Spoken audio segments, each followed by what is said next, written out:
Hi everyone, Matthew with Dr. G in Technology, and today we're going to be covering the career path for a certified ethical hacker, along with training, jobs, and salary data, and I'll be sharing some resources at the end of the video.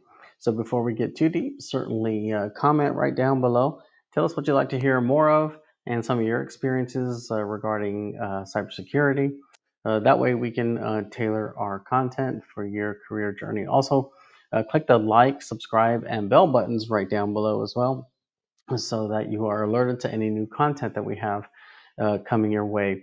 And then also right down below, you also have the link to the IT Village, which is our group account where we have others such as yourselves free to join. And you can go over there, ask questions regarding mentorship or jobs or anything of that nature that you might have that you don't want to share here, but you'd like to share over there.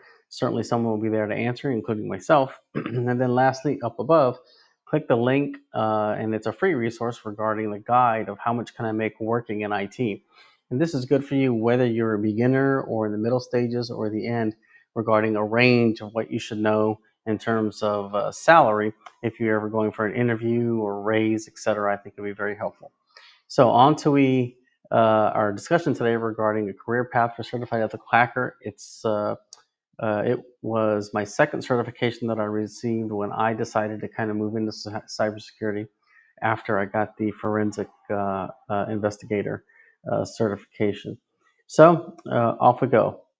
So first up, the ethical hacker versus non-ethical hacker, right? What's the difference? Well, an ethical hacker is someone who is essentially permitted to hack or try to infiltrate a network, right? You might be hired as a full-time employee by the company, or you might be a hired gun as a consultant to do such things. And the company is looking for you to essentially find their vulnerabilities through various methods, which we'll be discussing a bit later. Non-ethical hacker, well, that's somebody who's just trying to break into your network without permission for their own reasons, right? It could be pride, could be money, data, etc. Whatever they're looking for, that would be the purpose of a non-ethical hacker, essentially. And they have their varying purposes as well. So what are some of the duties and skills required of somebody who is a ethical hacker and you're permitted to do so? Well, when you look at it, some of the duties might include penetration testing, right? And that would be where you're allowed to kind of try to infiltrate a company's resources to see what vulnerabilities you can find. Also, you might be assigned to do similar kinds of hacking methodologies on applications, maybe not just the network, but certain applications, or perhaps even wireless points as well. You may be asked to go in a blue team versus red team versus purple team, which I discussed in another video regarding getting into cybersecurity, where you might be on the defensive side on the blue team, the red team, which would be more offensive, and then a purple team, which kind of takes the skills of both of those, puts them together, and those could be some of the duties that you might be asked of regarding being a ethical hacker. In terms of skills, some of the things to know as you're going into the position or career field of cybersecurity. Well, you certainly have to be aware of OWASP's top 10 list. And this is essentially a guide to tell everybody who is agreed upon and is kind of a part of OWASP about what are the top 10 vulnerabilities in cybersecurity that we can kind of all generally agree upon. This list does change from time to time, doesn't change very often because we know they're very specific attacks, but they usually roll up into kind of a more major type of attack. So knowing OWASP's top 10 list is something to be aware of. I've spoken at OWASP functions before. There may be a chapter or organization in your city or nearby, so certainly have a look at that, and I think that'd be very helpful. Also know hacking methodologies. That would be a skill to know as well, right? So there are some universal ideals regarding what hacking methodology is, such as footprinting and scanning, etc. And some organizations have their own methodologies as well. Hackers themselves have their own methodologies as well. But it's good to know kind of the general hacking methodology regarding what it takes to be an ethical hacker. And then as far as other skills, I would certainly pick up a programming language like Python or scripting. And then, of course, Linux. A lot of the ethical hackers, penetration testers, etc., very much live in Linux, and specifically, I would say, most likely Kali Linux, right? So those are some just high-level duties and skills to know. These are certainly not the end-all, be-all tools, skills to know regarding ethical hacking, but I think there's certainly ones that you can pay attention to that I think many would agree that, yeah, these are certainly ones you should know. But this grows over time with your career, and you'll get to know more, right?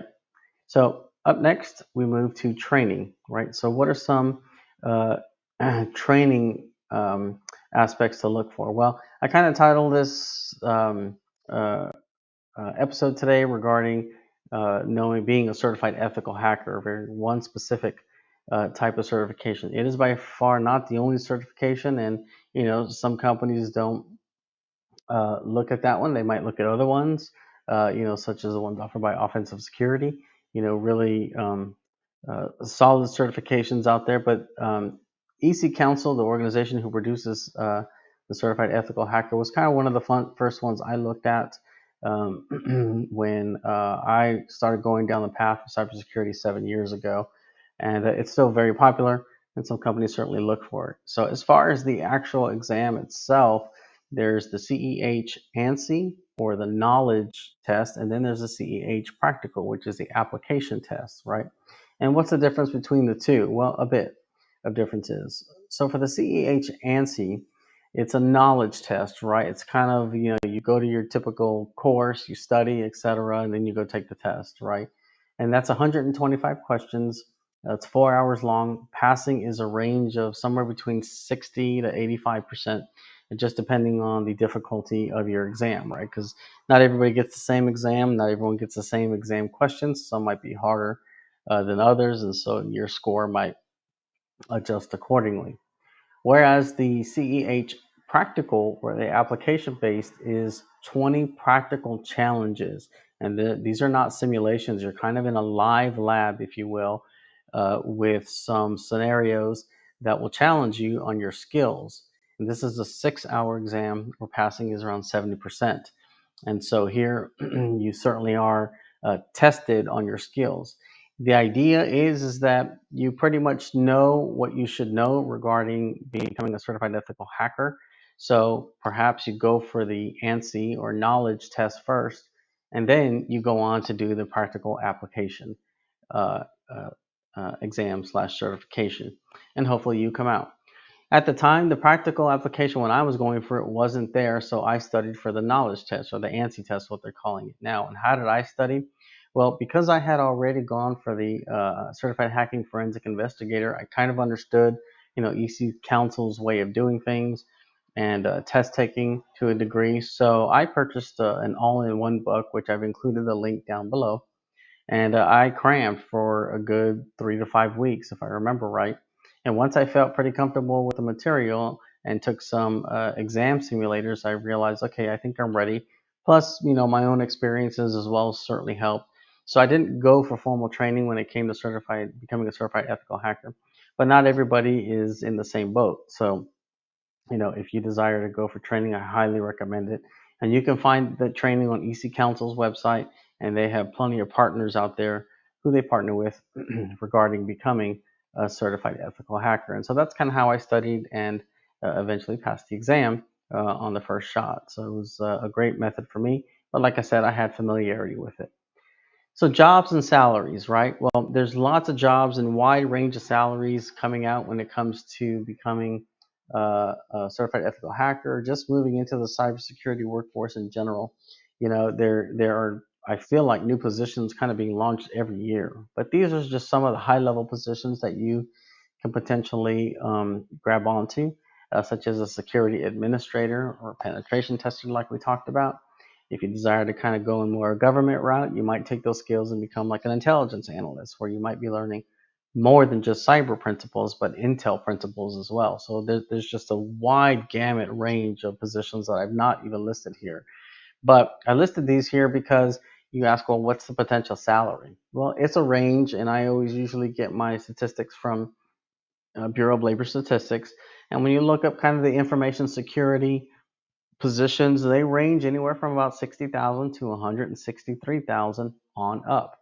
right? It just kind of depends on experience, where you're at, certifications, training, a whole lot of other factors, right? But I think this is kind of a good average to think about, just depending upon where you're at. And of course, the number could be higher. I've seen higher than 163,000, but I'm just going based off of the Bureau of Labor Statistics and what I have found. So, you kind of start maybe as a network security administrator, such as we listed here, and then you kind of move your way up to figure out where you want to be as a penetration tester, et cetera, or other positions such as Intel analyst, et cetera, right? So your career path has many ways to grow, just depending upon which way you want to grow, right?